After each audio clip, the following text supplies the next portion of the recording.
নমস্কার, আমি সহেলি। সহেলির গল্পে সবাইকে ওয়েলকাম। আজ আবার চলে এসেছি নতুন একটা গল্প নিয়ে।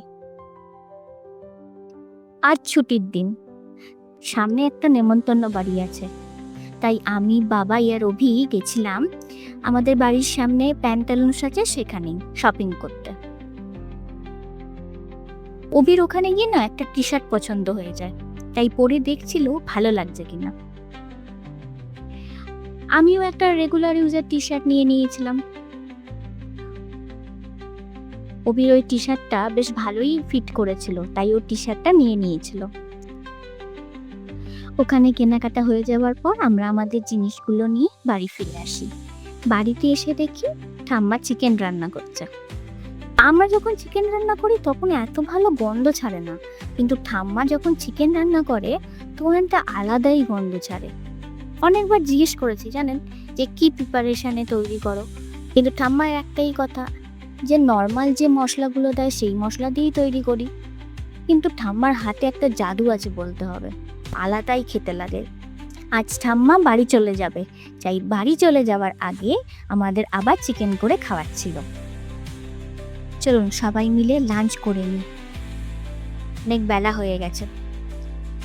লাঞ্চ করে বাবাই যাবে ঠাম্মাকে চুজরো দিতে, আর আমি আর অভি যাব একটা জায়গায়। ঠাম্মা বাড়ি যাওয়ার জন্য রেডি, আর সাথে বাবাইও রেডি হয়ে গেছে ঠাম্মাকে পৌঁছতে যাবে বলে। এইদিকে আমিও প্রায় রেডি। বলছিলাম না, আমি আর অভি যাব একটা জায়গায় একজনের সাথে দেখা করতে। তারা আমাদের বাড়ির একদম কাছেই এসেছে, আর দেখা করতে যাব না ওদের সাথে, এটা তো হতেই পারে না। আমি ব্লগ স্টার্ট করার অনেক আগে থেকে যাদের ব্লগ দেখতাম তাদের মধ্যে এরা হলো একজন। চলুন, এসে গেছি আমরা শ্রীরামপুর বটতলাতে মোহনজ্যোতি হলে। এখানেই আজ এসেছে ইনসাইড আউটের বিহাইন্ড 6 ইয়ার প্রেজেন্ট বেঙ্গল এক্সপো ট্যুর করতে। চলুন ভেতরে যাওয়া যাক। লিফটে করে আমরা ফার্স্ট ফ্লোরে এলাম।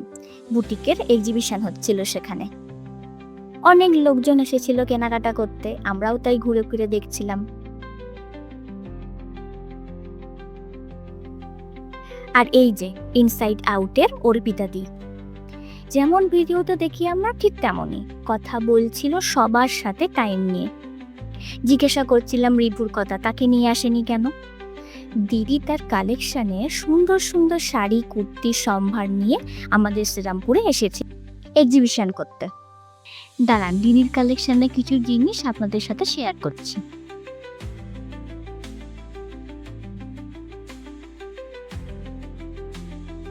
আর এই যে সৌহার্দ্যদা, ঠিক তেমনই সবার সঙ্গে কথা বলছিল, দাদার সাথে অনেকক্ষণ কথাও হয়েছিল।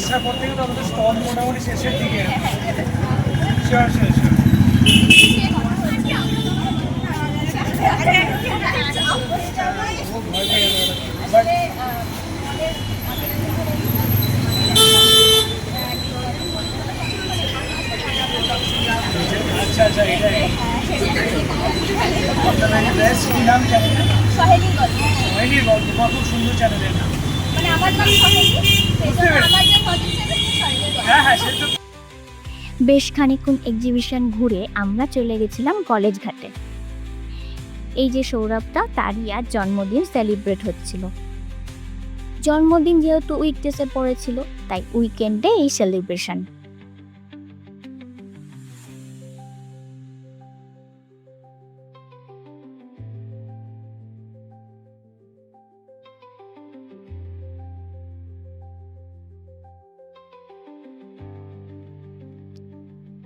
চলুন তাহলে আমাদের বার্থডে সেলিব্রেশন হতে থাকুক।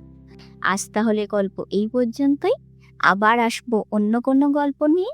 সবাই ভালো থাকবেন, নমস্কার।